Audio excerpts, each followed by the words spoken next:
তাদেরকে কিন্তু ওয়েলকাম জানিয়েছিলাম যে দেরিতে হলেও বোধোদয় হয়েছে, এবং তারা যে হৃদয় থেকে কোনো কিছু ফুল দিলে কোনো কবরকে, সেটা অন্যায় নাই। কিন্তু অকেশনালি যদি সবাই দেয় তাই দেয়, ওইটা হলে ইসলাম ধর্মে একটা অপরাধ আছে, পাপ আছে। তো ওনারা যদি হৃদয় থেকে ধারণ করে তাহলে ওনাদেরকে ধন্যবাদ আমি বলেছিলাম। বাট আজকে যখন শুনলাম, এসে রাতেই শুনলাম যে ওনারা বলেছেন যে বিরোধী দলে আছেন, তাই উম, রাষ্ট্রীয় আচার আচরণ পালন করার জন্য ওনারা এসেছেন। এটা অত্যন্ত দুঃখজনক। বাংলাদেশের জন্য এটা কত বড় লজ্জাস্কর এবং দুঃখজনক, এটা বলার অপেক্ষা রাখে না। কারণ এই যে রাষ্ট্র, ওনাদের আমির ছিলেন গোলাম আজম, উনি নিজেও নাকি শুনেছিলাম যে উনি ইসের আপনার বাংলা ভাষার জন্য ভাষা আন্দোলনের লড়াইয়ের সৈনিক ছিলেন। তো সেই জায়গা থেকে এটা তো ওনারা এই কথাটাও বলতে পারতেন, আমরা সবাই, আপনি সবাই বাংলায় কথা বলতে স্বাচ্ছন্দ্য বোধ করি, এটা আমার মায়ের ভাষা, এটা আমার প্রথম ল্যাঙ্গুয়েজ। তো সেইখানে সেটার উপর শ্রদ্ধা দেওয়ার জন্য তাদের সমস্যাটা কোথায়?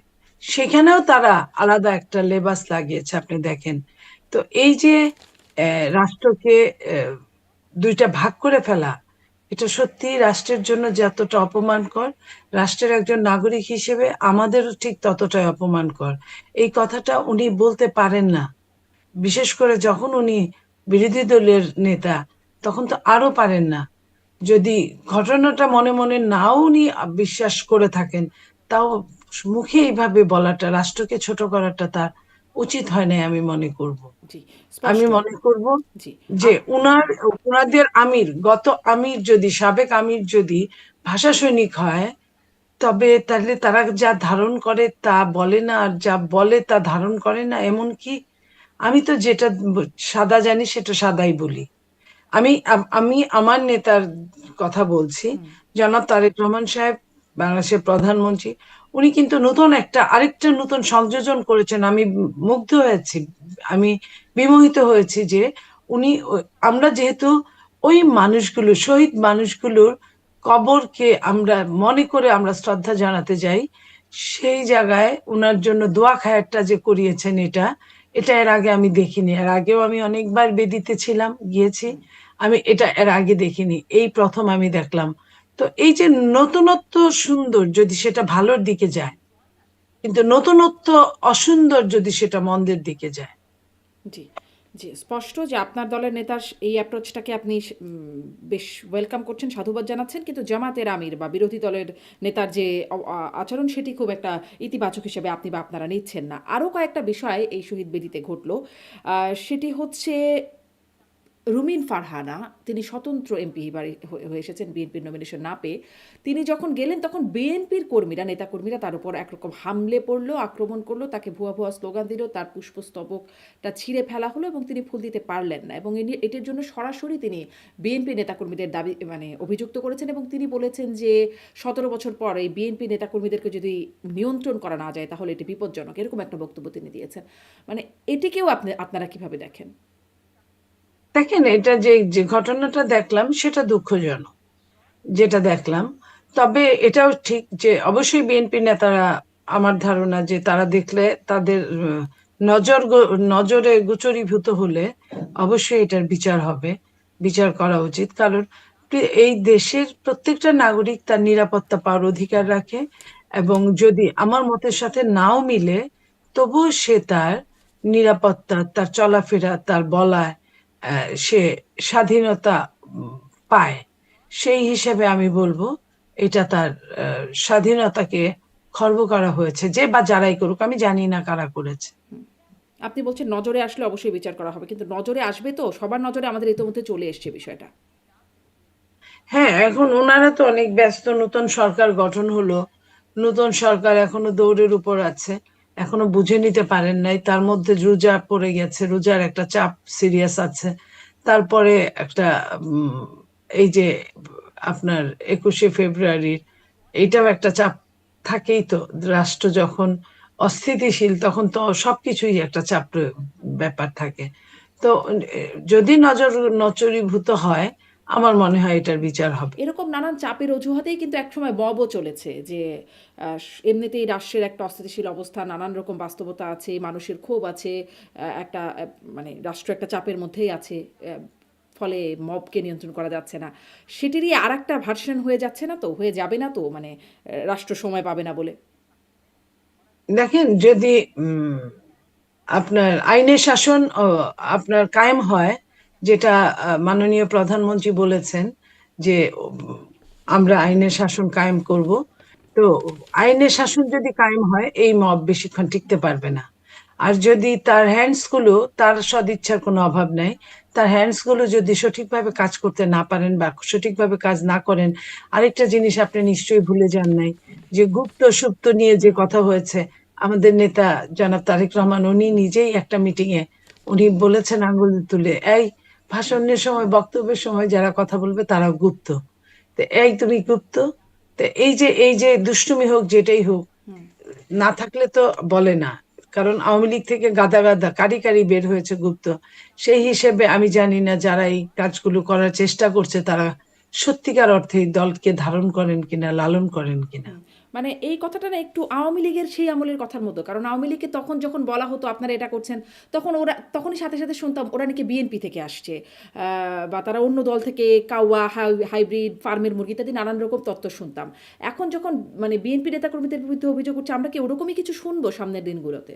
না, না, না, আপনি এটা শুনবেন না বলেই কিন্তু সবকিছুতেই ব্যতিক্রম ধর্মী ব্যবস্থা আপনার নিশ্চয়ই চোখে পড়ছে।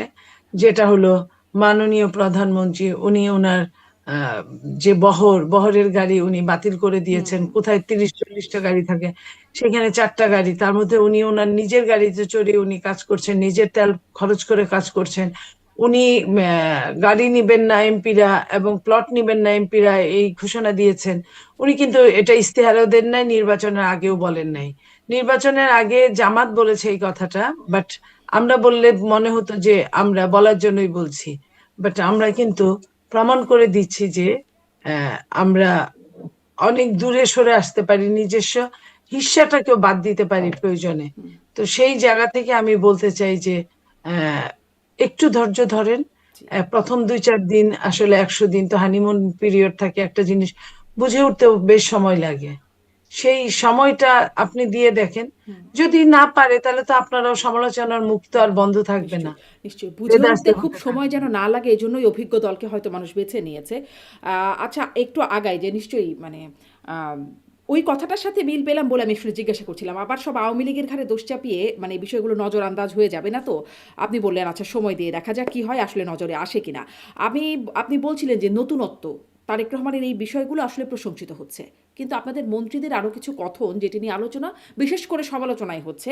যেমন আপনি আইনের শাসন বলছেন, আইনের সংজ্ঞাটাই আবার পরিবর্তন হয়ে যাবে না তো, বা অপরাধের সংজ্ঞাটাই পরিবর্তন হয়ে যাবে না তো, যখন সড়ক পরিবহন মন্ত্রী বলছেন যে সমঝোতার ভিত্তিতে টাকা নেওয়া হলে সেটি চাঁদাবাজি নয়, মানে একটা নতুন ফর্মুলা, নতুন সংজ্ঞা আসবে না তো? এটা নিয়ে কিন্তু অনেক সমালোচনা আলোচনা হয়েছে, আপনি নিশ্চয়ই শুনেছেন। ধরেন মার্কেটগুলোতে, নিউ মার্কেট বা অন্যান্য জায়গায় যে হকাররা কাজ করেন তারাও পুলিশকে চাঁদা দেন, ওখানেও একটা সমঝোতা থাকে যে আমি ব্যবসাটা নিরাপদে করবো এই জন্য তোমাকে চাঁদা দিচ্ছি।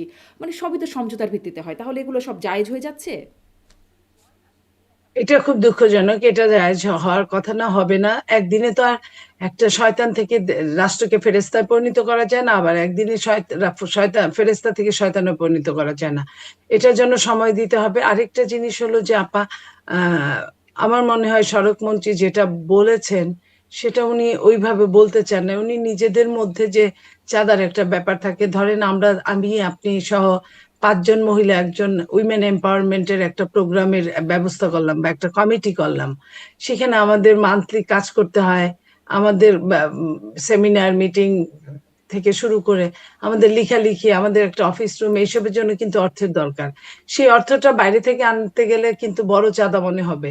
কিন্তু আমরা 5জন যদি থাকি, 5জনের যদি একটা টাকা সমঝোতার ভিত্তিতে যদি আমরা চেয়ে যে একটা ফান্ড করলাম, ফান্ড করে ওই ফান্ড থেকে খরচ হলো, ফান্ড তো লাগবেই, যেভাবেই হোক না কেন ফান্ড লাগবে।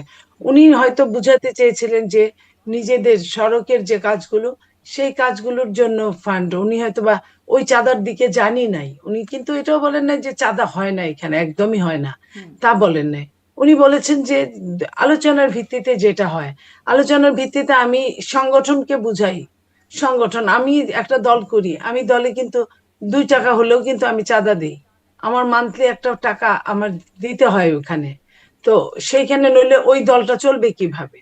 তো এখন উনি হয়তো বা সংশ্লিষ্টদের কথা এটা এইভাবে বলছে। যদি এটা বলে থাকে তাহলে আপনাদেরও ক্ষমা সুন্দর দৃষ্টিতে দেখতে হবে। আর যদি এটা না বলে থাকে তাহলে হয়তো দলের মতো ডিসিশন নিবে, আমার এটুকুই মনে হয়। জি। এমনিতেই আপনাদের দলে মানে চাঁদাবাজির একটা বেশ মানে বিস্তার আছে। আগে পরে বিভিন্ন সময় আপনারাও মানে দল থেকেও বহুত ব্যবস্থা নেওয়া হয়েছে সেটা আমরা দেখেছি। অনেক মানুষকে সম্প্রতি সময়ে বহিষ্কারও করা হয়েছে দল থেকে ব্যবস্থা হিসেবে। কিন্তু এমন বক্তব্য সেই ব্যক্তিদেরকে কোনোভাবে উৎসাহিত করবে না তো? বা ইনডেমনিটি দিয়ে দিবে না তো? যে আমরা তো সমঝোতার ভিত্তিতে নিচ্ছি। এটা যে দিবে না আমার মনে হয় আমাদের মাননীয় প্রধানমন্ত্রীর চলাফেরা দেখলে, এবং উনি যে কোনো আপোষ করবেন না। উনি 24-এর স্বাধীন হওয়ার পরে আপনার 2-3 মাস পরে উনি একটা বক্তব্য রেখেছিলেন, আমি ছিলাম সেখানে। আমি দেখেছি উনি একবারে 4টা কথা, চারটা, একটা বক্তব্যে 20-25 মিনিটের বক্তব্য উনি 4বার উচ্চারণ করেছেন যে অন্যায় যেই করুক না কেন, এই যে চাঁদাবাজি যে ধরনের কথা আমার কানে আসছে, আমি যদি কোনোদিন রাষ্ট্রীয় ক্ষমতায় অধিষ্ঠিত হই, সেই দিনও যদি আমি শুনি যে এই ব্যক্তিটা ওই দিন এই কাজটা করেছিল, আমি কিন্তু সাথে সাথে অ্যাকশনে যাব। এখন আমার অ্যাকশনে যাওয়ার ক্ষমতা নাই, আমি বহিষ্কার ছাড়া আর কিছুই করতে পারি না। কিন্তু কিন্তু আমি এটা বলে যাচ্ছি, যেদিনই আমি শুনি সেই দিনই এটার বিরুদ্ধে ব্যবস্থা গ্রহণ করব। তো সেইখান থেকে মনে হয় উনি যদি ঠিক থাকেন এবং সবকিছু যদি বুঝে শুনে নেন, তাহলে আমার মনে হয় যে এই রাষ্ট্রটা ভালোর জি, এই দিকেই বার্তার কথা প্রবাহিত আপনি হবে। বলছেন কিন্তু যখন আমি বললাম যে রুমিন ফারহানার উপর যে হামলা করে ওঠা বা আক্রমণাত্মক অবস্থায় চলে যাওয়া, সেটি আবার আপনি বলছেন যে তখন সময় দিতে হবে। কেবল তো নিলেন। মানে বিষয়টা একটু সাংঘর্ষিক মনে হচ্ছে না? যে সময় লাগবে আপনাদের নাকি যে আপনারা সাথে, সাথে ব্যবস্থা নেবেন? ক্ষমতায় এসেছে বিএনপি এবং বিএনপি একটা অভিজ্ঞ দল। সাথে, সাথে ব্যবস্থা নেওয়ার মতো অবস্থায় বিএনপি এখনই আছে। সাথে সাথে ব্যবস্থা নেওয়ার জন্য তো আপনাকে একটা সময় দিতে হবে। আমি চেয়ারেই বসলাম না, অনেকের কিন্তু রুম বন্টন হয় নাই, রুম পায় নাই। অনেক মন্ত্রীরা বা উপদেষ্টারা ওনাদের রুম রেডি করা হয় নাই। তো সেইখানে আপনার একটা জায়গার নিজের শত ব্যস্ততা সমস্যা থাকলে কেউ কেউ বাড়িঘর চেঞ্জ করতেছে, এই সবকিছু মিলে একটা দায়িত্ব নেওয়ার আগে সরকারের কি কি করে গিয়েছিল এগুলা টাচের মধ্যে না থাকলে, স্টাডির মধ্যে না থাকলে কিন্তু হবে না। তো সেইখানে এই টাইমটুকু আপনাদেরকে অবশ্যই আমি মনে করছি দিতে হবে। যদি আপনি দেখেন 3 মাস 4 মাস গেছে, এটা আরো বাড়ছেই বাড়ছে, এই আপনি টাইমটুকু কত নিশ্চয়ই আমাকে হতে পারে ক্ষমা করে নীলোফার কথা চৌধুরী মনি? বলবেন না। এই টাইমটুকু কত হতে পারে যৌক্তিকভাবে? আমি মিনিমাম বলি, আমি 100 দিন তো আপনার হানিমুন পিরিয়ড, এটা ওয়ার্ল্ড ওয়াইডই বলা হয়, এবং বাংলাদেশে এটা বলার অপেক্ষা রাখে না, সবাই তাই বলেছে। তো 100 দিন মানে তো 3 মাস, 3.5 মাস, এটা আপনাকে টাইম দিতে হবে। আর 6 মাস মানে হওয়ার তার আগে মানে কি আমরা এই যখন ১০০ একটা, দিনে আমরা খুব ভালো আইন শৃঙ্খলা পরিস্থিতি, খুব ভালো না, মানে এটা আশা আমি করতে আমি পারব না? বলি, আমরা যখন একটা ব্যবসায়িক প্রতিষ্ঠান খুলি আমাদের অনেক খরচ হয়ে যায়, মূলধন অনেক যায়। সেই মূলধন কি আমরা প্রথম 2-3 মাসে ফেরত পাই না। প্রথম কিন্তু 2 বছর 3 বছর আপৎকালীন হিসাবে ধরা হয়। সমান সমান আসলেই খুশি হয় ব্যবসায়ীরা যে হ্যাঁ আমি লাভ্যাংশের মধ্যে আছি। কারণ তার ওই মূলধনের ওইখানে যেতে যেতে যেতে যেতে তার 6 মাস 1 বছর 2 বছর লেগে যাবে। ঠিক তেমনি বিএনপির কথাও আমি বলছি, যে প্রথম যেদিন দায়িত্ব নিয়েছেন সেই দিনই যে সব পারবে, নট নেসেসারিলি। আপনারা দেখেন আমাদের প্রধানমন্ত্রী মাননীয়, উনি কিন্তু আজকে শনিবার বন্ধের দিন, জাতীয় ছুটি আজকে, তারপরেও আমি শুনলাম যে উনি অফিস করছেন। তো এই যে আপনি বলেন একটা বন্ধের দিনে উনি অফিস করছেন, তো এটা কি আপনাকে আন্দোলিত করে না? এটা কি আপনাকে জি, টাচ নিশ্চয়ই, করে না? নিশ্চয়ই। তো সেইখানে যে মানুষটা আপনার প্রটোকল লঙ্ঘন করলো, প্রটোকল পজিটিভ লঙ্ঘন করলেন, যেমন ধরেন আপনার গাড়ি বাদ দিলেন, রাস্তার আপনার জ্যাম জট বাদ দিলেন, উনি সচিবালয় ওনার কাছে অফিসে আছে এটা বাদ দিয়ে উনি সচিবালয়ে হুম। যাবেন বলে ঘোষণা দিলেন যে এতগুলো মানুষ আসলে, এতগুলো গাড়ি আসলে এতগুলো জ্যাম হবে, তার চেয়ে আমি একাই যাব। এই যে এই জিনিসগুলা, ছোট ছোট কাজগুলো, এগুলা কি আপনাকে আমাকে মহৎ করে না? নিশ্চয়ই এই বিষয়গুলো তো পজিটিভ, এগুলো তো মানে তারেক রহমানের এই সিদ্ধান্তগুলো প্রশংসিত হচ্ছে। সাথে সাথে যেই বিষয়গুলো শঙ্কার জায়গা আছে বা যেই বিষয়গুলোতে এখনো নজরে আসে নাই বলে দেখা যাচ্ছে বা ব্যবস্থা হয় নাই বলে দেখা যাচ্ছে, সেগুলোর বিষয়গুলোই আপনাকে প্রশ্ন করছিলাম। আচ্ছা, আমি আরও কিছু মন্ত্রী কথনে যাই। সংস্কৃতি মন্ত্রী নিতাই রায়চৌধুরী, তিনি একমাত্র একমাত্র না, আরেকজন আছেন পার্বত্য চট্টগ্রাম বিষয়ক হিন্দু মন্ত্রিসভার সদস্য। তিনি বলছেন যে আম, মানে লতা মঙ্গেশকর, সোনু নিগম, নেহা কাক্কার এরকম শিল্পী তৈরি করতে চাই বাংলাদেশে আর কি, এরকম শিল্পী তৈরি করার কথা বলছেন। আমরা তো এতদিন খুব ভারতীয় আধিপত্যবাদের বিরোধিতার কথা শুনলাম। আমরা বিএনপির কাছ থেকে ভারতীয় পণ্য বর্জনের একটা সময় একটা আন্দোলন দেখেছি। এখন সেই ভারতীয় শিল্পীদের মতোই একদম, মানে তারাই আমাদের জন্য অনুকরণীয় এক। এবং মানে যে শিল্পীদের কথা বলা হচ্ছে, লতা মঙ্গেশকর নিশ্চয়ই মানে একটা ভিন্ন মাত্রায় আছেন, কিন্তু মানে যে শিল্পীদের, সোনু নিগম বলছেন, ঠিক আছে, নেহা কক্কর, মানে তার চেয়ে কি বাংলাদেশে ভালো শিল্পীরা রুনা লালা, সাবিনা ইয়াসমিন, এন্ড্র কিশোর এনাদের কথা মনে পড়ে না? মানে ভারতীয় শিল্পীদের কথাই কেন মনে হচ্ছে? দেখেন, একটা কথা বলতে গেলে যা মুখ দিয়ে আসে, হয়তো বা উনি ওনাদের গান পছন্দ করেন, শুনেন, এটা হতে পারে। যখন আপনি দেখবেন, আপনি যখন পছন্দের নায়ক বা গায়ক বা গায়িকা থাকবে, আপনাকে যদি বলা হয় সাক্ষাৎকারে যে আপনি কাকে পছন্দ করেন, আপনি দেখবেন যার ছবি বেশি দেখেন বা যার গান বেশি শুনেন তার নামটাই বলবেন। হতে পারে ওনার এটা পছন্দ। আর দ্বিতীয়ত, যে কোনো উল্লেখযোগ্য জিনিসটাকে আপনার এক্সাম্পল দিলে দোষের তো কিছু নাই। উনি তো বলেন নাই যে এখানে হিন্দিতে গান শেখাবেন। উনি বলেছেন ওনারা যেমন ওই দেশের জনপ্রিয়, ঠিক আমরা ওই টাইপের ওই ক্যাটাগরির গায়ক গায়িকাদের আমরা এইখানে আমরা তৈরি করব। তো উনি তৈরি করার সময় আবেগে বোধহয় ভুলে গিয়েছিলেন যে আমাদের দেশের রুনা লায়লাকে নেওয়ার জন্য পাশের দেশ অনেক চেষ্টা করেছিলেন। আমাদের দেশে সাবিনা ইয়াসমিন থেকে শুরু করে অনেক শিল্পী আছেন যে ওই যে আপনার কি মোহাম্মদ রাফি, হ্যাঁ, ওনাদের গান কিন্তু ইন্ডিয়াতে খুব চলে। তো এই এই যে এটা কিন্তু উনি বলতে পারতেন, বাট ওনার হয়তো ওই টাইমটাই মনে আসে নাই। সবকিছুকে আমরা তো কঠিন করে না দেখি, একটু লঘু করে দেখি, সমস্যা কি? মানে যখন যদি ধরেন, আপনার যদি যদি ধরেন পাকিস্তানের নাম বলতো, হুম, পাকিস্তানের যদি কোনো নায়ক গায়িকার নাম বলতো, তাহলে কিন্তু ওইটা নিয়ে আরেক কথা হতো যে বিএনপি মানে পাকিস্তান, এইটা। উনি বলেছেন ইন্ডিয়ার কথা, সেটাও আপনারা অন্যভাবে নিলেন। আমি মনে করবো এগুলা ছোট ছোট সিলি ঘটনা, এগুলা আমরা উজ্জ্বল করি। মানে ধরেন এইরকম ঘটনা যদি ধরেন আওয়ামী লীগ সরকারের কেউ বলতো, আপনারা কি খুব সিরিভাবে ইগনোর করতেন নাকি সমালোচনার মধ্যে আনতেন? আমরা দেখেন, আমরা তো ওই ঘটনাকে সমালোচনায় নিয়ে এসেছি যে ভারতের সাথে বাংলাদেশের সম্পর্ক স্বামী স্ত্রীর মতো।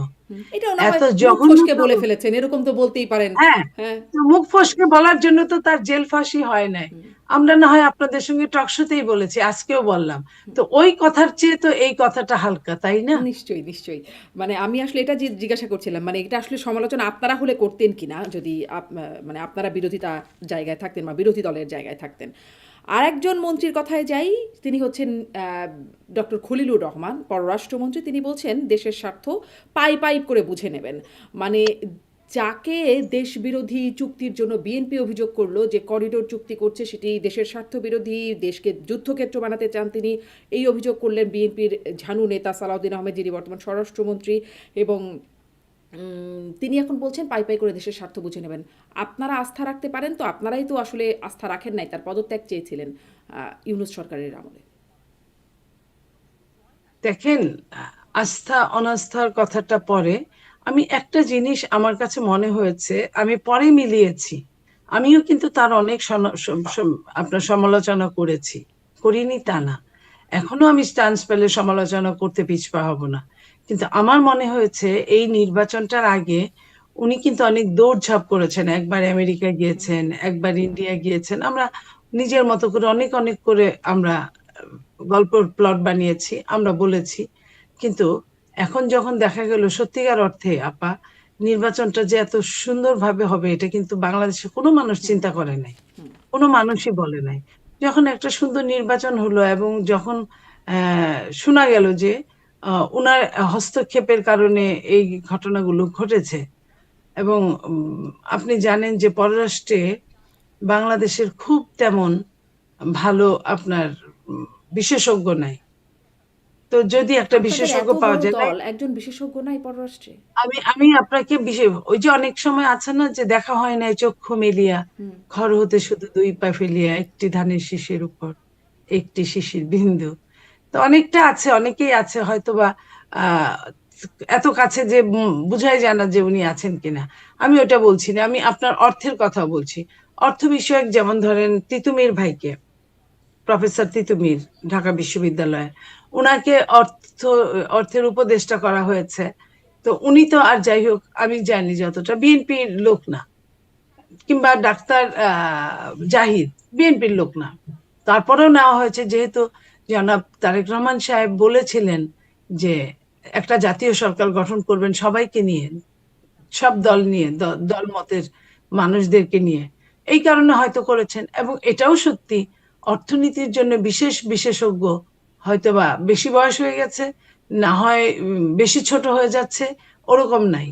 তো এই এই জায়গায় কাজে লাগাইলে মন্দ কি? আমার দেশের যদি ইকোনমিক্স যদি ওনাদের মতো লোকদের কাজে লাগিয়ে যদি ভালোর দিকে নেওয়া যায়, তাতে মন্দ কি? আমি এটা মনে করি। আচ্ছা। এই অর্থে আপনি পররাষ্ট্রমন্ত্রীকে মনে করছেন তিনি হতেই পারেন। কিন্তু আপনি যে বললেন যে সুন্দরভাবে নির্বাচনটা হয়েছে, উনার হস্তক্ষেপ আছে। উনি কিভাবে আমি আমি মনে করছি, নিরাপত্তা উপদেষ্টা সরি, হিসেবে হস্তক্ষেপ করলেন? আমি আমি মনে করছি, এখন পর্যন্ত আমি ওভার ক্লিয়ার না। আমি মনে করছি ওনাকে তখন দৌড়ঝাঁপ করতে দেখেছি। তারপরে ইলেকশনটা তো সত্যি কথা ইউনিস সাহেব যে দিবে অনেকে বিশ্বাসই করে নাই। তো এই সব কিছু মিলে মনে হয়েছে যে লোকটা হয়তো বা কোনো অবদান আছে, যেটা খুদ বিএনপির মাননীয় চেয়ারম্যান জানেন। হয়তো এই জন্য উনি ওনার হিসাব মতে উনি রেখেছেন। আমি এই কথাটাই বলতে চেয়েছি, আর কিছু না। মানে এই যে ভারতে আমেরিকায় গিয়ে দৌড়ঝাঁপ করেছেন, এই দৌড়ঝাঁপ এর ফলে সুন্দরভাবে নির্বাচন হতে পেরেছে বলে আপনারা মনে করেন? জিও পলিটিক্সের তো একটা অবদান আছে, এটা অস্বীকার করার কোনো কারণ নাই। জিও কে আপনি এই মুহূর্তে পৃথিবীর কোনো দেশ জিওকে বাদ দিতে পারে না, আর বাংলাদেশের মতো উন্নয়নশীল দেশ তো পারেই না। তো সেইখানে আমি বলবো যে তাদেরও একটা অবদান আছে, হতে পারে পরোক্ষ, হতে পারে প্রত্যক্ষ। আপনার মনে পড়ে যে জামাতের আমির কোনো কথাই বলে নাই, তাকে সাংবাদিকরা আপনারা জিজ্ঞেস করেছেন বেশ কয়েকদিন যে ভারতের সাথে, মোদী সরকারের সাথে তাদের তাদের কোনো আলোচনা হয়েছে কিনা, ওনারা মুখ বন্ধ করে না করেছে, না কোনো আলোচনা হয় নাই।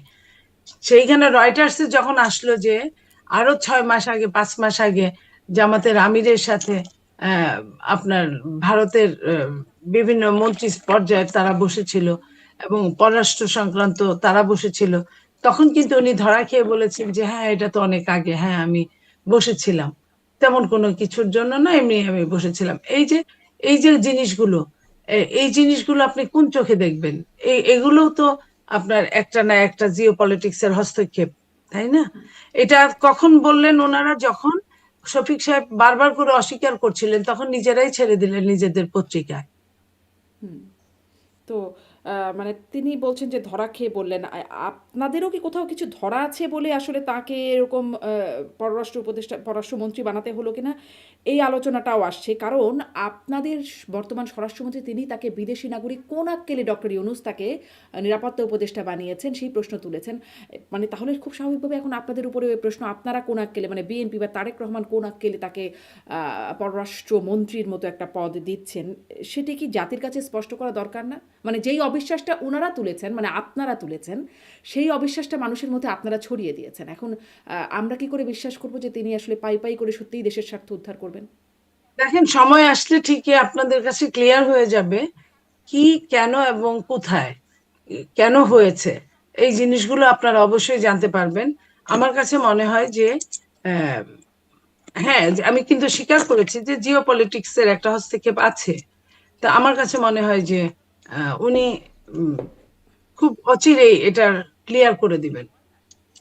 জি। আচ্ছা, উনি অচিরেই ক্লিয়ার করে দেবেন। আসলে আ মানে এই কদিন হয়ে গেল এই প্রশ্নটা খুব ভালোভাবেই আসছে কিন্তু কেউ ক্লিয়ার করছেন না। ওই গুপ্ত বিষয়টা আলোচনা হচ্ছে তো, মানে ইনারাও কি আসলে গুপ্ত ছিল কিনা বিএনপির লোক সেটাও একটা প্রশ্ন আসছে। প্রশ্ন হচ্ছে যেমন ধরেন স্বরাষ্ট্র সচিব আ নাসিমুল গনি তিনি এখন বিএনপি সরকারের মন্ত্রিপরিষদ সচিব। মানে যেটা বলা হতো প্রশাসনে নাকি আপনারা ভাগ-বাঁটোয়ারা, আপনার সাথেও আলোচনা হয়েছে যে ভাগ-বাঁটোয়ারার যে অভিযোগ বিএনপি তাদের লোকজন বসিয়ে রেখেছে। এটা কি তারই একটা নমুনা? না, না, আপনি এই জায়গায় একটু ভুল হচ্ছে আমাদের। সেটা হলো যে নাসিমুল গনিকে আপনার মন্ত্রিপরিষদ সচিব দিয়েছেন কে? ডক্টর ইউনূস সাহেব। ওনার যাওয়ার আগের দিনে উনি করে গিয়েছেন এটা। এটা করেছেন। তখনও তো বিএনপি দায়িত্ব নেন নাই। তো হুম, বিএনপি যদি দায়িত্ব না নিয়ে থাকেন, কিছু করতে পারবেন না। আমার মনে হয় যে খুব তাড়াতাড়ি এই পররাষ্ট্র সচিব, সরি, মন্ত্রিপরিষদ সচিব চেঞ্জ হতে যাচ্ছে। আমার আচ্ছা, এরকমই মনে হয়। আচ্ছা। তার সাথে যদি ব্যাটে বলে না মিলে তাকে কেন রাখবে আপনি বলেন? একটা সরকার চালানো তো চারটিখানি কথা না। জি, আপনি মনে করছেন চেঞ্জ হতে যাচ্ছে। খলিলুর রহমানের প্রসঙ্গে আরেকটু প্রশ্ন করি, মানে গুপ্ত ছিলেন কিনা এই প্রসঙ্গটা যখন আসে, আরেকটা প্রসঙ্গ যখন করছিলেন যে কোনো ডিল আছে কিনা, চাপ আছে কিনা, ধরেন তিনি গিয়েছিলেন তারেক রহমানের সাথে দেখা করতে। তারপর থেকে কি পরিস্থিতির কোনো পরিবর্তন হয়েছে? এবং সেখানে দেখা করতে গিয়ে নিরাপত্তা উপদেষ্টা থেকে এখন পররাষ্ট্রমন্ত্রী হয়ে গেলেন। ডক্টর মোহাম্মদ ইউনূসও কি কিছু হতে পারেন এই মানে বিএনপি সরকারের? আমার কাছে এটা মনে হয় না যে উনি কিছু হতে পারেন। কারণ পররাষ্ট্রমন্ত্রী আর রাষ্ট্রপতি ২ টা আলাদা জিনিস। হুম, বিএনপির নিজেদের নেতারা আছেন, সিনিয়র নেতারা আছেন, প্রবীণ আছেন এবং মার্জিত, শিক্ষিত, ভদ্র, বিনয়ী এবং রাজনৈতিক অভিজ্ঞতা সম্পন্ন পোড় খাওয়া রাজনীতিবিদ। এই এতগুলো আপনার যোগ্যতায় যারা আ আছেন, তাদের মধ্যে থেকেই হয়তো নেওয়া হবে। কিন্তু আবার যদি দেখা হয় না চক্ষু মেলিয়া ঘর হতে শুধু দুই পা ফেলিয়া, ওইটা হয়ে যায় আবার, যে ঘরের মধ্যে এত কাছে আছে যে দেখলেন না, এরকমটা হওয়ার সম্ভাবনা আছে কি এক্ষেত্রেও? হতে সেটাও হতে পারে, বলা যায় না।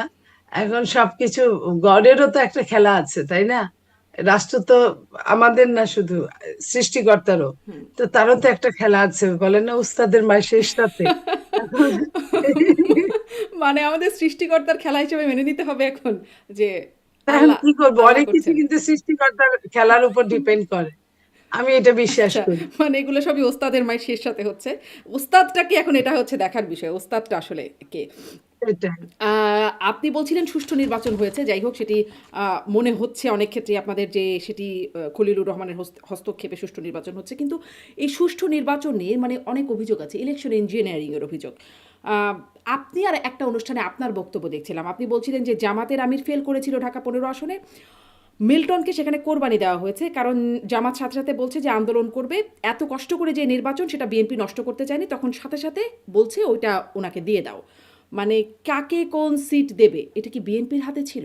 দেখেন আমি যে কথাটা বলেছি এটা সম্পূর্ণ আমার ব্যক্তিগত মতামত। হুম, আমি আমার কাছে ভোটের সময় আমি হিসাবগুলো দেখেছি। আমি একটা সময় শুনেছি মিল্টন মিছিল বের করেছে মিল্টনের। হুম, তো মানুষ মিছিলটা কখন বের হয়? তো আমি এটা বিএনপির কোনো কথা না। এটা আমার ব্যক্তিগত মতামত।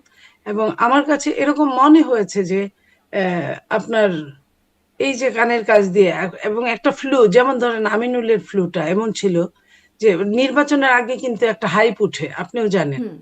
তো হাইপটা এমন ছিল যে সবার চেয়ে আমিনুল এগিয়ে থাকবে। তো আমরা কিন্তু তারপরে উল্টা দেখলাম। তো এই যে এই জিনিসগুলোর জন্য আমি হয়তো বলেছিলাম। তো যেহেতু আমার নিজস্ব মতামত তাই আমি এটা নিয়ে আর কথা বলতে চাই না। আচ্ছা, মানে শুধু তো আ আমিনুল না, মিল্টন, আমিনুল কাইয়ুম কয়েকজনের নামই বলেছিলেন। যাই হোক, আপনি যদি এটা না বলতে চান না, মানে আপনি কি আপনার অবস্থানে স্ট্যান্ড করেন নাকি আর করেন না? আমি বললাম তো যে নির্বাচনের হিসেবটা এমন ছিল যে বসে নিজের সবারই তো একটা ব্যক্তিগত প্রতিক্রিয়া থাকে। আমার কাছে মনে হয়েছিল এরকম ব্যক্তিগত প্রতিক্রিয়ায় যে এইটা উম মনে হয় যে আ আমিনুল মিছিল বের করলো তারপরে এরকম হলো বা এই যে এরকম অনেকটা আপনার কি বলবো ওই যে যুক্তিবিদ্যার মধ্যে ফ্যালাসি থাকে যে আকাশে ধূমকেতু উঠলো রাজা মৃত্যুবরণ করলো সুতরাং ধূমকেতুই রাজার মৃত্যুর কারণ। তা এরকম। তা আসলে আমি ওইভাবে বলতে চাইনি। আমি একটা এক্সাম্পল এনে দাঁড় করিয়েছিলাম যে আমি কিন্তু ওই কথাটা উল্লেখ করেছি। মিল্টনের মিছিল শুরু হয়েছিল। হ্যাঁ। তো মিছিল শুরু হওয়ার পরে সেটা যখন আবার উল্টে গেল, তখন আমার কাছে এক ধরনের সন্দেহ আসছিল এবং সেই সন্দেহ থেকে আমি আমার ব্যক্তিগত মতামত প্রকাশ করেছি। আচ্ছা। আম একটু এই বিষয়ে এবার আসি যে মানে যুক্তরাষ্ট্র প্রসঙ্গে কথা বলছিলাম। অনেক জিওপলিটিক্স এর কথা আপনি বলছিলেন। মানে এই সরকার, আগের অন্তর্বর্তী সরকার যাবার আগে আগে যে চুক্তি করে গেল, বাণিজ্য চুক্তি খুব আলোচিত এনডিএ, সেটি তারপরে সেটি যেই পরবর্তীতে এসে প্রকাশ আমরা যেটি দেখলাম, সেটি নিয়ে এখন অনেক বিশ্লেষণ চলছে এবং দেখা যাচ্ছে সবগুলো বিশ্লেষণই বলছে এখানে আসলে যুক্তরাষ্ট্রের স্বার্থ বিশেষভাবে আসলে রক্ষিত হয়েছে এবং বাংলাদেশের স্বার্থ বা লাভটা অনেক ক্ষেত্রেই অনেক কম। সেটি বিভিন্ন বিশ্লেষণী এরকমটা বলছে। এখন আপনারা আসলে এই চুক্তির বিষয়ে আপনার কি মনে হয়, আপনার দল মানে সরকার কি সিদ্ধান্ত নিতে পারে? দেখেন, যুক্তরাষ্ট্রের সাথে বাংলাদেশের অনেক বড় ব্যবসা চলে। আমরা রেমিটেন্সের মেনটাই পাই আপনার গার্মেন্টস থেকে, গার্মেন্টসের মেনটাই আসে যুক্তরাষ্ট্র থেকে। তো যুক্তরাষ্ট্রের সাথে ব্যবসা চলে, সেইখানে কি নিয়ে কোনটা কোনটা নিয়ে আপনার চুক্তি হয়েছে, কি চুক্তি হয়েছে আমরা কিন্তু এখনো ওয়াকিবহাল না, না আমি না আপনি, আমরা আবার ওই যে অনুমানের উপর ডিপেন্ড করছি। আমাদের আগে চুলচেরা হিসাব করতে হবে। নিশ্চয়ই আমাদের নেতারা এবং আমাদের মাননীয় প্রধানমন্ত্রী উনি নিশ্চয়ই এটা নিয়ে আলোচনা দেখবেন, চুক্তিগুলো কি নিয়ে। নেতা থেকে জননেতা হয়ে উঠার যে শুরুটা, সেটা কিন্তু এই ভাষা আন্দোলনের মাধ্যমেই হয়েছিল। উনার প্রতিও শ্রদ্ধা নিবেদন করছি। এবং অবশ্যই আরো যারা ভাষা সৈনিক ছিলেন, যাদের আত্মত্যাগের বিনিময়ে আজকে যে আমরা বাংলা ভাষায় কথা বলতে পারছি, সেটার জন্য আমরা তাদের প্রতি চিরকৃতজ্ঞ।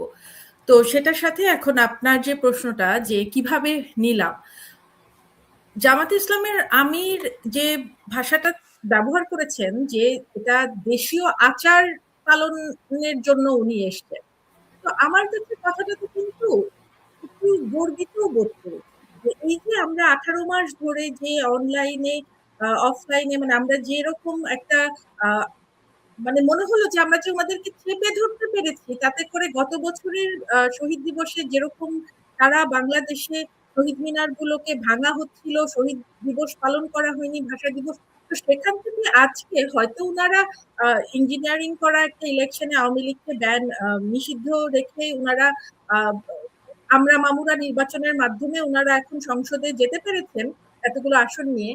সেটা যদিও বা সত্য, কিন্তু তারপরেও বাংলাদেশে থাকতে গেলে এই যে বাংলাদেশের যে আচারগুলো, ভাষা দিবসের প্রতি শ্রদ্ধা নিবেদন, আমাদের যে জাতীয় দিবসগুলো, এগুলোকে ওনারা কিন্তু অস্বীকার করতে পারছেন না।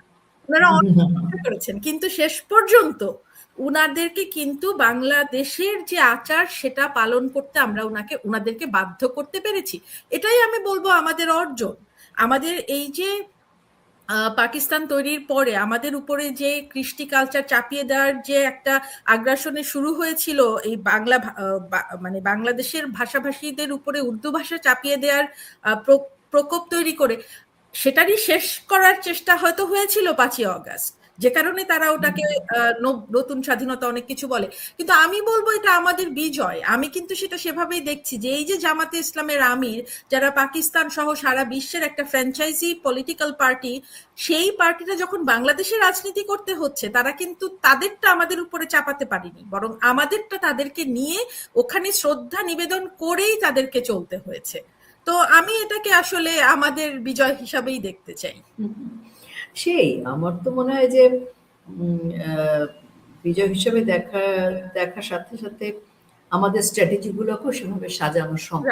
হ্যাঁ, তো ওটা দিয়ে শুরু করে যেটা বলতে চাই, আপনি যেটা বলছিলেন যে হায়রে আমার দুঃখিনী বাংলা ভাষা, আসলেও আমাদের বাংলা ভাষাটা খুবই দুঃখী, এবং আমাদের বাংলাদেশের বা আমাদের এই জনগোষ্ঠীর ইতিহাসও খুবই খুবই দুঃখের ইতিহাস। কারণ আমাদের এই যে একেবারে নিজস্ব যে ভাষা, কৃষ্টি, কালচার, এটাকে কখনোই কিন্তু শাসক গোষ্ঠী আপন করে নিতে পারে নাই। শুধুমাত্র এই বাংলাদেশ থেকে উদ্ভূত যে একটা আমাদের যে স্বাধীনতাকামী যে মানুষগুলো, ইনারা ছাড়া কিন্তু এই বাংলা ভাষাকে সবসময়ই নানান রকম ট্যাগ দেওয়া হয়েছে। কখনো হিন্দুয়ানি ট্যাগ দেওয়া হয়েছে, কখনো বলা হয়েছে যে না এটা আমাদের কালচার না। যেরকম আপনি যদি চিন্তা করেন, বাংলা ভাষারও কিন্তু মুসলমানি অলমোস্ট হয়ে গিয়েছিল।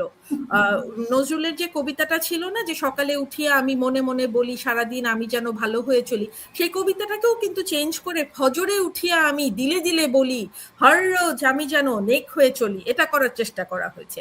আবার নজরুলের যে আমাদের রণসঙ্গীত চল চল চল, ওটার যে একটা জায়গা আছে নবনবীনের গাহিয়া গান সজীব করিব মহাশ্মশান, ওটাকে কিন্তু তারা চেষ্টা করেছিল ওই মহাশ্মশানের বদলে সজীব করিব গোরস্থান করে ফেলতে। তো আসলেই আমাদের বাংলা ভাষাটা দুঃখিনী বাংলা ভাষা। আহ, এটাকে মানে এটাকে নানান সময় কাটাছেঁড়া করে নানানভাবে ফিট ইন করানোর চেষ্টা করা হয়েছে ওই যে শাসক গোষ্ঠী আমাদের।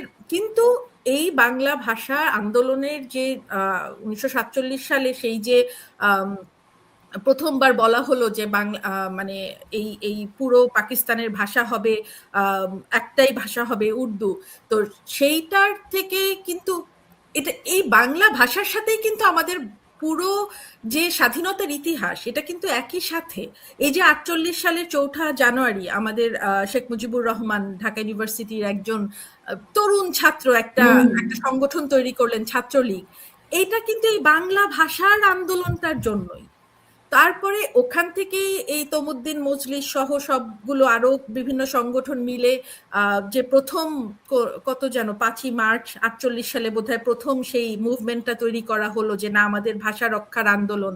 এবং তারপরে তো বোধহয় 11ই মার্চ সেই যে গুলি না মানে আহত হলো পিকেটিং, আহত সচিবালয়ের সামনে ঢাকা বিশ্ববিদ্যালয় সহ বিভিন্ন স্থানে, এবং ওই যে ছবিটা এবং একটা রিকশায় করে আসছেন একটা ছবি আছে, একটা ছবি। এবং বঙ্গবন্ধু যে তখনও বঙ্গবন্ধু উনি হয়ে ওঠেননি, তখন উনি শেখ মুজিব। তো সেই সময় যে উনি শওকত আলী বলে একজন আহত ব্যক্তিকে উনি ধরে নিয়ে যাচ্ছেন। তো মানে পুরো বাংলাদেশের ইতিহাসটা শুরুই কিন্তু এই ভাষা আন্দোলনের মধ্য দিয়ে। তো এই ভাষা আন্দোলনকে ওরা ছোট করতে চাইবে, এটাই খুবই স্বাভাবিক, আমি এটাকে খুব অস্বাভাবিক দেখি না। এবং যেহেতু এখন আমরা একটু স্বাধীনতাকামী মুক্তিযুদ্ধপন্থী মানুষরা যেহেতু একটু ব্যাকফুটে আছি, সেহেতু এটা একদিক দিয়ে ভালো হয়েছে, কারণ এত ইতিহাস চর্চা কিন্তু আমি অনেকদিন দেখিনি। যেরকম ভাবে সবাই এখন নতুন করে আবার এগুলো জানছে, জানাচ্ছে, শেয়ার করছে, কথা বলছে, চর্চা করছে, এটাই বোধহয় পাওয়া। সবকিছুরই ভালো দিক থাকে এবং ওই দুঃখের সময়ই কিন্তু আসল সত্তাটা প্রকাশ পায়, কষ্টের ভিতর দিয়েই কিন্তু কোষ্ঠী পাথর হয়। তো সেরকমই আর কি। একদমই আমি আপনার সাথে একমত। সব খারাপেরও কিছু ভালো দিক থাকে। তো সেই ভালো দিকটা হচ্ছে এরকম যে যা হারিয়ে গিয়েছিল মানে হারিয়ে যেতে দিয়েছিল কেউ বা কোনো গোষ্ঠী কিংবা কোনো চক্র কোনো বিশেষ চক্রান্তের জন্য, সেটি 5ই আগস্ট 2024 গিয়ে যেটা হয়েছে, আমরা সকলেই আবারও ঘুরে একদম ঠিক সেখানে এসে দাঁড়িয়ে যে যা ভুলতে দিয়েছো বা ভুলিয়ে দিয়েছো সেটিকে একেবারে অতল গহ্বর থেকে টেনে বার করা, এটি 15 বছরে হয়নি। কোথায় যেন একটা বিচ্ছিন্নতা তৈরি হয়েছিল। এটা আসলে মেটিকুলাসলি চক্রান্তের কথা যদি আমরা বলি তাহলে সেই চক্রান্তেরই ফলাফল ছিল, কিন্তু আজকে তো তা ঘুরে গেছে, আপনিও তাই বললেন।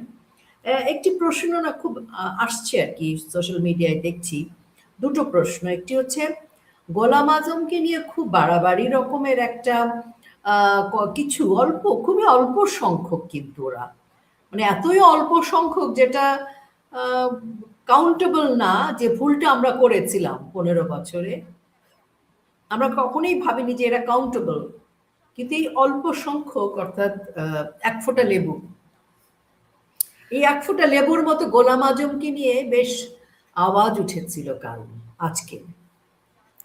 হ্যাঁ, সেটা সত্য কথা। এবং গোলাম আজমকে নানানভাবে বাংলাদেশের সাথে ফিট ইন করানোর তো চেষ্টা চলে এসছে। এবং এখন এটা এটা আমি জানি না বলাটা ঠিক হবে কিনা, কিন্তু এই গোলাম আজমকে যেই রাজনৈতিক দল আবার বাংলাদেশে রিইনস্টেট করলো, ঢুকালো এবং তাকে নাগরিকত্ব দিল, তার ধীরে ধীরে তার রাজনৈতিক দলটাকে আবার পলিটিক্স করার সুযোগ করে দিল, সেই রাজনৈতিক দলই তো এখন ক্ষমতায়। তো এখন মানে সেজন্যই বললাম যে এখন এই কথাগুলো বলতে তো হবে, কিন্তু এটা আমি খুব অস্বাভাবিকভাবে দেখছি না। তো কিন্তু অ্যাট দ্য সেম টাইম দেখেন ওই আবারও কিন্তু এই জামাতে ইসলামের আমির যখন ফুল দিতে গেলেন ওখানে কিন্তু রাজাকার রাজাকার স্লোগান হয়নি যে তা না, তো সেটাও আবার চলেছে।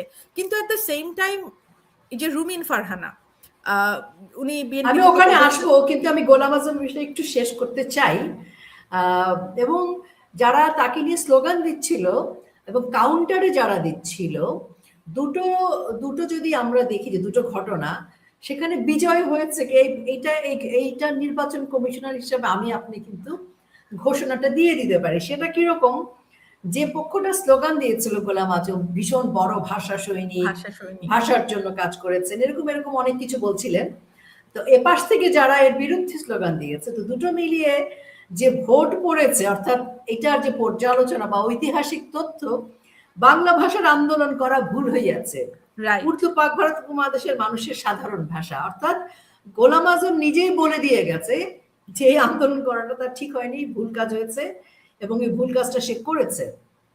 এবং তার পরবর্তী সময় কিন্তু ভুল কাজটা করা, অর্থাৎ তার পরবর্তী সময় থেকেই কিন্তু সে পাকিস্তানের হয়ে বাংলাদেশের মানে স্বাধীনতার বিরুদ্ধে দাঁড়িয়ে কাজ করেছে। এই তথ্যটা একটু চাপা পড়েছিল। ওই কাল যখন গোলাম আজমের স্লোগানটা শহীদ মিনারে হয়েছে, কাজে এই তথ্যগুলো আবার জীবিত হয়ে ফেরত এসেছে। ওই যে আমরা শুনছিলাম না, কিছুদিন বলছিল পুলিশ ছাত্রলীগ হয়ে ফিরে এসেছে, বিডিআর ছাত্রলীগ হয়ে ফিরে, তো গোলাম আজম ছাত্রলীগ হয়ে ফিরে এসেছে। ব্যাপারটা মানে ফান করে যদি বলি, অর্থাৎ ওই স্লোগানটা দিয়ে গোলাম আজমের সত্যটাই বেরিয়ে এসেছে, এবং সব সময় এই জামাতে ইসলামের রাজনীতির সাথে যারা জড়িত তারা সব সময় কিন্তু ইতিহাসে ভুল দিকে থেকেছে, তারা ভুল পদক্ষেপটা নিয়েছে এবং এই ভুল পদক্ষেপটাকে রেকটিফাই করতে গিয়ে তাদেরকে নানান জায়গা থেকে মানে জোড়াতালি দিয়ে তারা ফিট ইন করতে চেষ্টা করেছে। কিন্তু অ্যাট দ্য সেম টাইম তাদের এটা কিন্তু খুব সহজ ছিল। তারা হ্যাঁ ইসলাম ধর্মী একটা অন্যান্য পার্টিও তো আছে, তো কিন্তু বাংলাদেশে পলিটিক্স করতে গেলে যে বাংলাদেশকে ধারণ করতে হবে, যে চেতনা থেকে যে উদ্দেশ্য থেকে বাংলাদেশটার তৈরি এবং বাংলাদেশের যে কৃষ্টি কালচার এবং আমাদের যে স্বকীয়তা, এই স্বকীয়তাটাকে ধারণ না করে অন্য একটা দেশের চাপিয়ে মানে একটা যে ভজগট একটা মানে উদ্ভট একটা কালচার যে তারা তৈরি করতে চায়, না বাঙালি না মানে কি বলবো আর কি, তো এটা থেকে তাদেরকে যদি বের হয়ে আসতে না পারে, তারা যতই চেষ্টা করুক না কেন, যতই নাম বদলাক, তাদের সাইন তাদের লোগো থেকে আল্লাহ বাদ দিয়ে ফেলো, তারা কম্প্রোমাইজ বলে করে না, তারা নাকি ইসলামের রাজনীতি করে, কিন্তু প্রতি পদে পদে কিন্তু তাদেরকে কম্প্রোমাইজ করতে হচ্ছে, কিন্তু তারপরেও তারা শিখছে না। তো এটা খুবই দুঃখজনক এবং এবং যারা তাদের উপরে ভর করে, এটা হচ্ছে আরেকটা মানে দুঃখজনক, খুব হালকা শব্দ হয়ে যায়, মানে এটা তাদের জন্য ন্যাক্কারজনক, যারা এই ধরনের একটা পার্টির উপরে ভর করে তাদের রাজনীতিটা চালায় এবং কোনো তারা কিন্তু আবার এটাও বলে যে আমরা এটা ভোটের ক্যালকুলেশনে তাদের সাথে জোটবদ্ধ হই, এটা আদর্শিক না। তো আদর্শিক যদি না হয় শুধু ভোটের জন্য, মানে এটাও তো একটা মুনাফিকি, তাই না? তো এই যা যা চলছে, আমরা মামুরা সবাই যে মুনাফিকির মধ্য দিয়ে বাংলাদেশটাকে যেইখানে নিয়ে যেতে চাচ্ছিল, হয়তো কিছুটা ঠেকা দিয়া গেছে, কিন্তু আমাদের এখন ওই প্রশান্তির নিঃশ্বাস ফেলার কোনো সময় নেই, এখন সামনে আমাদের অনেক একদমই সময় নেই। আরেকটা ঘটনা ঘটেছে, দেখেন 1952 সালের সেই সময় একজন অলি হায়াত কিন্তু খুব গুরুত্বপূর্ণ মানুষ ছিলেন এবং আমাদের ইতিহাসেও তিনি গুরুত্বপূর্ণ এবং ভাষার জন্য তার অবদান অনস্বীকার্য। এবং তার কন্যা হিসেবে শুধু না, একজন ব্যারিস্টার এবং একজন নারী হিসেবে আমি তাকে যদি বলি, রাজনীতিতে তো সবকিছুতেই কিন্তু একটা বর্ডার লাইন আছে, কতটুকু ভদ্রতা, কতটুকু সভ্যতা, কতটুকু ক্রস করা যায়। তো সেই জায়গা থেকে আমি মনে করি যে রুমিন ফারহানা অন্য রাজনৈতিক দল করছেন, সেটা একটা ভিন্ন বিষয়, কিন্তু একজন নারী, একজন ব্যারিস্টার, তার মানে বাংলাদেশের একজন উল্লেখযোগ্য প্রফেশনের উল্লেখযোগ্য একজন ব্যক্তি তিনি। তারপর তিনি সংসদ সদস্য হয়েছেন। এই সব কিছুর পরও আমরা দেখলাম যে কালকে তাকে কিছু উচ্ছৃঙ্খল মব বাহিনী অসম্মান করেছেন। আমি অসম্মান শব্দটাই শুধু ব্যবহার করব, এবং তাকে একা অসম্মান করেনি। আসলে এই অসম্মানটা আমার মনে হয়েছে পুরো আমাদের নারীদের উপর এবং ভাষার পক্ষের সেই পরিবারগুলো, যেমন মুক্তিযুদ্ধের পরিবারগুলোকে যেভাবে অপমান করা, অসম্মান করা, তেমনি কোথায় যেন মনে হয়েছে যে ভাষা সৈনিক, ভাষা গবেষকদের, ভাষা রিলেটেড পরিবারগুলোর প্রতি একটা আক্রমণ, এটি ভালো হয়নি। এটি ভালো হয়নি, এবং আপনার কথার সাথেই আমি আরেকটু যোগ করতে চাই। আমার কাছে মনে হয়েছে যে এই মব বাহিনীর বিরুদ্ধে উনি কিন্তু শুরু থেকেই ভীষণই সোচ্চার ছিলেন, এবং এই যে মবক্রেসি কথাটাও কিন্তু উনি বলতেন বারবার করে, টকশোতে আমি শুনেছি উনি বলতেন। তো ওই মব বাহিনীর উনার প্রতি একটা আলাদা আক্রোশ তো থাকবেই, সাথে রুমিন ফারহানা আর যাই করুন, উনি কিন্তু স্বাধীনতার পক্ষের একজন মানুষ। এবং এখানে আপনি যেটা বললেন যে ভাষা শহীদদের পরিবারের প্রতি আক্রোশ থেকে, কিন্তু ওভারঅল এই বাংলাদেশ তৈরি, বাংলাদেশের যে স্বকীয়তা, এবং উনার অবয়বটা আপনি দেখেন, উনি কিন্তু একজন বাঙালি নারীর অবয়বেই থাকেন সব সময়। এবং ওইটার প্রতি কিন্তু এই যে প্রতিক্রিয়াশীল গোষ্ঠী আমাদের, এখন যারা বাংলাদেশে প্রতিক্রিয়াশীল গোষ্ঠী, মৌলবাদী গোষ্ঠী, তারা কিছুদিন আগেও যে যে কথাগুলো বলতো যে নারী এটা করতে পারবে না, ওটা করতে পারবে না, কর্মস্থলে গেলে তারা একেবারে মানে খুবই গর্হিত ভাবে বিবেচিত হবে, আমার মনে হয় যে এটা ওই চক্রেরই অংশ। এই যে ওনার প্রতি অসম্মানটা, এটা বিচ্ছিন্ন কোনো ঘটনা না আসলে। এটা এটা এই কারণ যেটা বলছিলাম যে ভাষা আন্দোলনটা থেকেই কিন্তু আমাদের যে স্বকীয়তা, স্বাধীনতার যে একটা বোধ, আমার যে স্বাধিকারের বোধ, বঙ্গবন্ধু শেখ মুজিবুর রহমানের একটা কথা আছে, উনি এই 52 সালের মানে এই ভাষা আন্দোলনের মানে ইয়ের পরপরই উনি বলেছিলেন যে রাষ্ট্রভাষা আন্দোলন শুধু আন্দোলন ছিল না, বাঙালির এটা অর্থনৈতিক, রাজনৈতিক, সাংস্কৃতিক তথা স্বাধিকার প্রতিষ্ঠার মানে একেবারে প্রারম্ভিক যে মানে সূত্রপাত বলা যায়। সূত্রপাত। তো ওই জন্যই বলছি যে যারাই এই পুরো ব্যাপারটাকে ধারণ করে, ওই প্রতিক্রিয়াশীল গোষ্ঠীর কিন্তু আগ্রাসনের একেবারে লক্ষ্যই থাকে এই মানুষগুলো। তো এই জন্যই আমি এটাকে খুব বিচ্ছিন্ন ভাবে দেখবো না, এটা ওই চক্রেরই অংশ, এবং আমাদের আসলে এই ব্যাপারটাকে মাথায় রাখতে হবে। এবং আপনি চিন্তা করেন, উনি কিন্তু এখন একজন স্বতন্ত্র প্রার্থী, তার মানে উনি কিন্তু কোনো দলের সাথে নেই, উনি just she is standing all by herself. তো এখানে এই একটা নারীর প্রতি যে অসম্মানটা, স্ট্যান্ড অ্যালোন একজনের প্রতি যে অসম্মানটা, এটাই কিন্তু তারা করতে চায়। তারা কিন্তু বলতে চায় যে নারী কেন একা একা বাইরে যাবে, তার সাথে একটা পুরুষ লাগবে, তার একজন মাহরাম লাগবে, যে ইসলামিক ভাষায় তারা যেগুলো বলতে চায়। তো যেহেতু উনি এখন একা, উনার প্রতি আগ্রাসনটা কিন্তু আমি আরেকটু বিগার লেন্সে এটা দেখছি, সমগ্র নারী সমাজের প্রতি, নারী সমাজের প্রতি এটা মানে অসম্মান।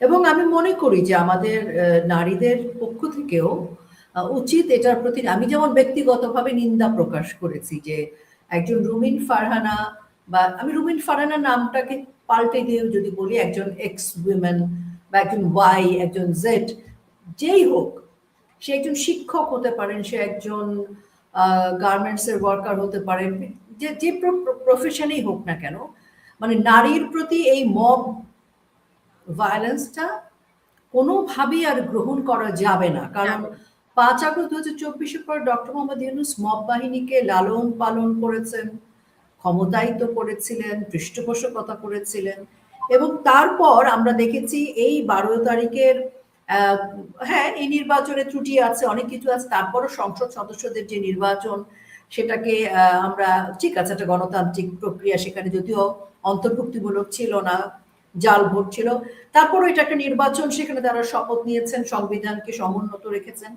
এবং তার স্বরাষ্ট্রমন্ত্রী বলেছেন 5 আগস্ট সহ সকল মবের মামলা করতে পারবে। তো আমার প্রশ্ন হচ্ছে যে মব বাহিনী যাদেরকে ইন্ডেমনিটি দিয়ে গেছে ডক্টর মোহাম্মদ ইউনূস, ইন্ডেমনিটি দেওয়ার সেই সকল জঙ্গি, সন্ত্রাসী, অপরাধী এবং কারাগার থেকে মুক্ত করে নিয়ে আসা সেই আসামিদের বাইরে রেখে ইন্ডেমনিটি দিয়ে, এবং তাদেরকে জুলাই যোদ্ধা বলে, তাদেরকে সেই সকল তৌহিদি জনতাদের গলায় ফুলের মালা দিয়ে এই যে বাইরে নিয়ে এসে ক্ষমতায়িত করা হলো, বা তাদেরকে একটা আভাস দেওয়া হলো তোমরা হিরো, তোমরা যা ইচ্ছে তাই করতে পারবে। তো এইরকম একটা পরিবেশ থেকে এইরকম ডায়লগ দিলে হবে না, ওনাকে বলতে হবে, ওনার কাছে আমাদের অনুরোধ থাকা অনুরোধ এরকম, যদি বলুক যে এই সকল মবের বিচার করবেন ওনারা, এবং আমরা যারা আক্রান্ত হয়েছিলাম যে যেখানে যখন সকলেই মামলা করতে পারবে, এবং হিসেব করে করে সবাইকে আবার কারাগারে ভরতে হবে এবং ইন্ডেমনিটিটাকে বাতিল করতে হবে।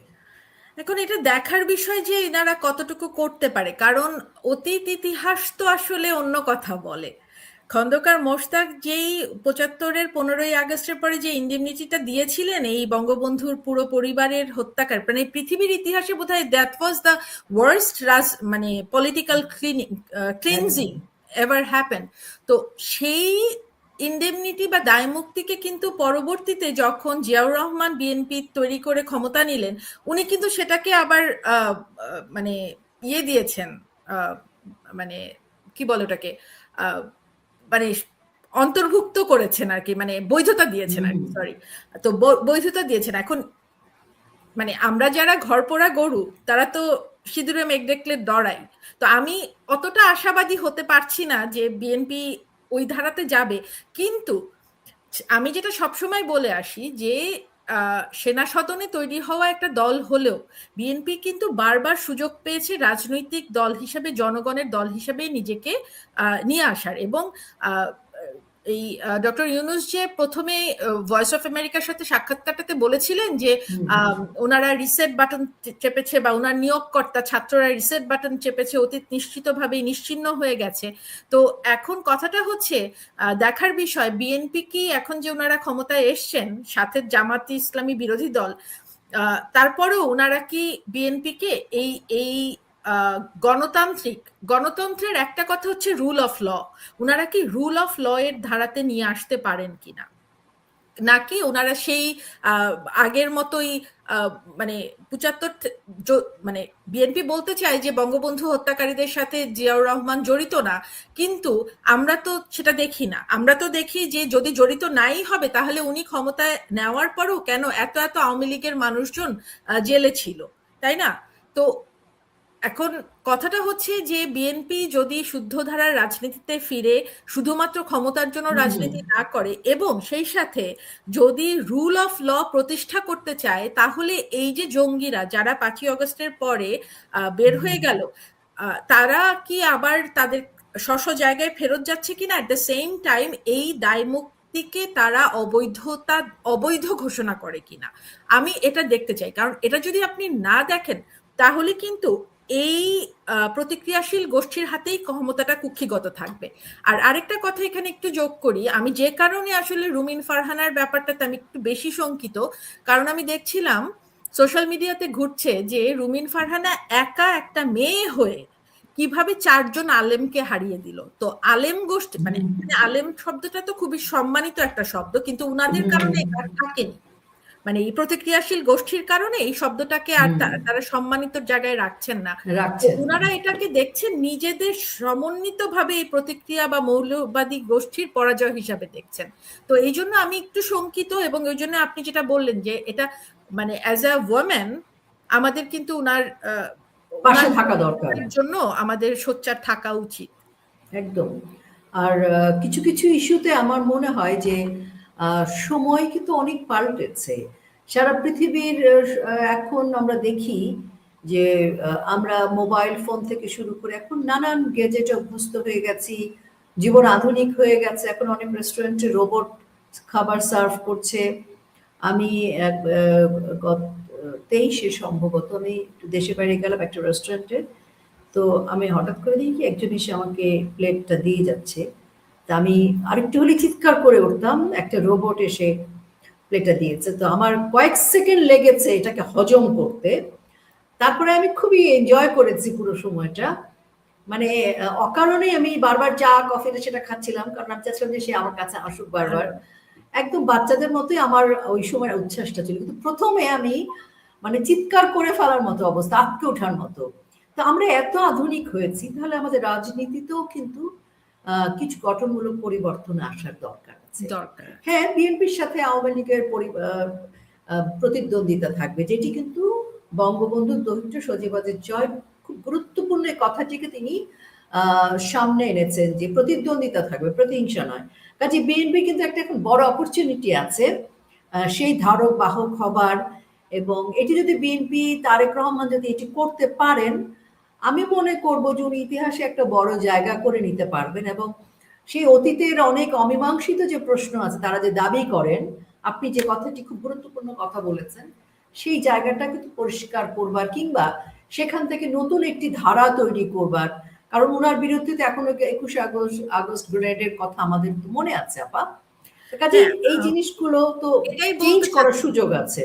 যে ওনারা মুখে যদি যে কথাই বলুক না কেন, ওনাদের কাজে যদি ওটার প্রতিফলন না ঘটে, ওনারা যদি এই যে ওনাদের যে অপোজিশন আওয়ামী লীগ, এখন অবশ্য ওনাদের অপোজিশন জামাতে ইসলামী, সো এখানে একটু এখন বলতেও অসুবিধা হয়ে যায়, কিন্তু যদি রাজনৈতিক প্রতিপক্ষ হিসাবে দেখি, ওনারা কিন্তু ভোটের বা নির্বাচনের বা রাজনৈতিক ভাবে মোকাবেলা করার চেষ্টা করেন না। ওনারা কিন্তু কথায় কথায় বলেন নির্বংশ করে দিব, দেশ ছাড়া করে দিব, নিশ্চিহ্ন একদম। করে দিব।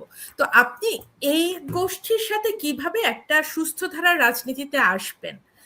আওয়ামী লীগের এখানে সবসময় প্রবলেমটাই এটা হয়েছে, ওনাদের যে সভানেত্রী, আওয়ামী লীগের সভানেত্রী, উনার উপরে 18-19 বার একেবারে জীবন বিধ্বংসী হামলা হয়েছে। কোটালীপাড়াতে 76 কেজি বোমা হামলার ওই ওই অবস্থা থেকে উনি বেঁচে এসছেন। 21শে আগস্টের গ্রেনেড হামলা, এখন তো নিশ্চিত যে 5ই আগস্টের পুরো জিনিসটাই ছিল উনাকে নিশ্চিহ্ন করার জন্য। ওই 75-এর 15ই আগস্ট যে দুজন বেঁচে গিয়েছিলেন তাদেরকে নিশ্চিহ্ন করার জন্যই 5ই আগস্ট ঘটানো হয়েছিল। তো এখানে এই পজিশন যদি চালু থাকে বিএনপির ভিতরে, তাহলে তো আসলে একটা একটা রাজনৈতিক অবস্থান তো এখানে নেই, এখানে তো পুরোপুরি একদম প্রতিহিংসারই প্রতিচ্ছবি এটা। তো এটাই, এর জন্যই আমি আশা করছি যে হ্যাঁ ঠিক আছে, নেতৃত্বের পরিবর্তন হয়েছে, একজন উনি নতুন ভাবে উনি বিএনপির চেয়ারপারসন হয়েছেন, উনি এখন বাংলাদেশের প্রধানমন্ত্রিত্ব যেভাবেই হোক উনি পেয়েছেন। আসলে এই নির্বাচনের আগেই আসলে ওনাকে প্রধানমন্ত্রী বানিয়ে দেওয়া হয়েছে। যে আমরা একটা ট্রান্সলেশন পড়তাম না যে আমি স্টেশনে পৌঁছানোর আগেই ট্রেন ছাড়িয়ে গেল, আর আমার এই পুরোটা দেখে মনে হয়েছে যে তারেক রহমান বাংলাদেশে আসিবার পূর্বে, নির্বাচনের পূর্বেই উনি প্রধানমন্ত্রী হইয়া গেলেন। তো ওটা আছে, তারপরেও আমি বলবো যেহেতু যেভাবেই হোক একটা গণতান্ত্রিক ধারাকে সামনে রেখে এই শপথ টপথ যাই হয়েছে, তো তারপরেও যদি উনি পারেন ভালো, কিন্তু আমি শঙ্কিত, সত্যি কথা আমি শঙ্কিত যে উনার হাত ধরে উনার যদি পূর্ববর্তী অবস্থানে উনি স্টিক থাকেন, তাহলে উনার হাত ধরে আসলে বাংলাদেশের রাজনীতি কতটা আগাবে এই ব্যাপারে সংশয় থেকেই যাচ্ছে। আর সাথে ওনার যে শিক্ষা প্রতিমন্ত্রী, আমি এটার দিকেই দেখছিলাম এই খবরটার দিকে, ওনার শিক্ষা প্রতিমন্ত্রী বলেছেন যে বিদেশি ভাষাকে বাধ্যতামূলক তৃতীয় ভাষা করা হবে। এই ব্যাপারটা যে আবার কোন দিকে যাচ্ছে আমি বুঝতে পারছি না। বাংলাদেশের রাষ্ট্রভাষা আছে, বাংলাদেশে বাংলা ভাষা রাষ্ট্রভাষা, আমরা সার্বজনীন ইংলিশ ভাষা আমাদের আছে, এখন কোন তৃতীয় ভাষাকে বাধ্যতামূলক করা হবে? এটা কি উর্দু? এই প্রশ্নটা কিন্তু আমার মাথায় এই খবরটা পড়ার সময় থেকেই ঘুরছে। উনি কোন তৃতীয় ভাষাকে, এবং বিদেশি আমারও মাথায় তাই এসছে, হয়তো আশা করছি এটি করবেন না, তিনি করবেন না হয়তো, কিন্তু ওই যে কোনো কিছুকেই আমি আর হালকাভাবে নিতে পারছি না, কারণ কার কোন উদ্দেশ্য থেকে, কারণ পুরো ব্যাপারটা যখন হয়তো খোলাসা হবে তখন এটা হাতের বাইরে চলে যাবে। তো আমাদের সবসময় চোখ কান খোলা রাখতে হবে যে কোন দিকে আসলে রাজনৈতিক পরিস্থিতিটা যাচ্ছে, এবং ওই যে আমরা ইংলিশে একটা কথা বলি না, staying ahead of the game, তো ওইটা না হলে আপনি আসলে ভবিষ্যৎটার সুতো আপনার হাত থেকে চলে যাবে। তো আমাদের মনে হয় কিছুটা আমাদের ওই অবস্থায় চলে গেছিলাম দেখেই এখন আবার আমাদেরকে একটু পিছনে স্টেপ ব্যাক করে শুরু করতে হচ্ছে। তবে এবারকার ভাষা দিবসে, শহীদ দিবসে আমার কিছুটা আশার সঞ্চার হয়েছে। আমি দেখলাম যে যেই অনৈতিকভাবে যেই ভুল কারণ দেখিয়ে যে বৃহত্তর রাজনৈতিক সংগঠনটাকে রাজনীতির বাইরে রেখে ওনারা এই একটা নির্বাচন করে এখন সংসদে চলে যাচ্ছেন, তো সেই সংগঠনটার চট্টগ্রাম, নেত্রকোনা, পাবনা, গাইবান্ধা, ময়মনসিংহ বিভিন্ন জেলায় আমি দেখলাম যে তারা অ্যাটলিস্ট নিজের ব্যানার নিয়ে সামনে আসতে পেরেছেন, শহীদ দিবসে ফুল দিয়ে শ্রদ্ধা জানাতে পেরেছেন। সাথে আরেকটা জিনিস দেখলাম যে ঢাকা বিশ্ববিদ্যালয়ের যে শিক্ষক সমিতি থেকে যে পুষ্পস্তবক অর্পণ করা হয়েছে, ওখানে দেখলাম নীল দলের কিছু শিক্ষকও ওটার সাথে ছিলেন। তো ছোট ছোট জিনিসগুলোকে তো আসলে মানে রেকগনাইজ করতেই হবে আর কি, না করে তো উপায় নেই। কিন্তু এটার মাধ্যমে ওই যে 52 না ঠিক 48 সালে বা 47 সালে ওই সময় যে বাংলার স্বাধিকার আন্দোলন বা বাংলাদেশের বাঙালির যে বাঙালিত্বর কে ধারণ করার যে আন্দোলনটা শুরু হয়েছিল, সেটাই আমাদেরকে স্বাধীনতা এনে দিয়েছে একটা মানে বিভিন্ন স্তর উত্তরণ হয়ে। তো হতে পারে যে এই 26-এর এই ভাষা আন্দোলন থেকেই হয়তো আমাদের যারা আমরা বাঙালি কৃষ্টি কালচারকে ধারণ করি, বাঙালি যে স্বকীয়তাকে বুকে ধারণ করি, সেটা হয়তো এখান থেকেই ঘুরে দাঁড়ানোর একটা প্রক্রিয়া শুরু হয়তো হতে পারে আর কি। হতে পারে। আর আপনি যে শিক্ষামন্ত্রীর কথা বলাতে আমার আবার সড়ক ও সেতু মন্ত্রীর কথা মনে পড়ে গেল, যিনি অবশ্য মানে মন্ত্রী হবার আগে নানান কাজে নানান ঘটনায় বিখ্যাত। ওনার বিরুদ্ধে অনেকগুলো অভিযোগ রয়েছে। যাই হোক, সে অভিযোগটা আমি আর এখন ছাপিটা না আর খুলি। কথা বলছিলেন? সড়ক ও সেতু মন্ত্রী যিনি হয়েছেন, আচ্ছা। তো উনি বলেছেন যে যাহা জোর করিয়া আদায় করা হয় তাহা চাঁদা, সমঝোতায় যেটা স্থির হয় সেটা চাঁদা নয়। সেটা তো চাঁদা। হ্যাঁ, এখন এই যে বিষয়গুলো আমার কাছে একটা জিনিস মনে হয়েছে যে দু একজন যাদের মানে যদি ভদ্র করে অনেক রেখে ঢেকে বলতে হয়, তাহলে আমার এই কথাটাই বলতে হয় যে চাঁদা নিতে নিতে অভ্যাসটা এমন খারাপ হয়ে গেছে যে এখন চাঁদা কিভাবে জায়েজ করা যাবে তার আশেপাশে ফতোয়া হাদিস বের করছে আর কি। না, এটা তো ছিলই। ওই যে জামাতে ইসলাম আগে থেকেই হাদিয়া নিত। আমি দেখতাম আমাদের বাসাতে ওরকম মানুষজন এসে বলতেন যে এরকম মানে ওটা এবং ওনারা যেভাবে জোর করতেন যে না হলে পরে পরকালে আমার জবাবদিহিতা করতে হবে, আমার উপরে আল্লাহর গজব নাজিল হবে বা আমার উপরে আল্লাহর রহমতের হাত উঠে যাবে যদি আমি উনাকে সেটা না দিই। তো এটাও তো এক রকমের চাঁদাবাজি, তাই না? হতে পারে অন্য লেভেলের ভয় দেখিয়ে। তো এগুলো বাংলাদেশের তবে একটা হচ্ছে কি, আসলে বাংলাদেশের মানুষ কিন্তু বুঝে। ওনারা যতই এরকম করে আমাদেরকে কথার মারপ্যাচে যাই বোঝানোর চেষ্টা করুক না কেন, আসলে কিন্তু মানুষ বুঝে।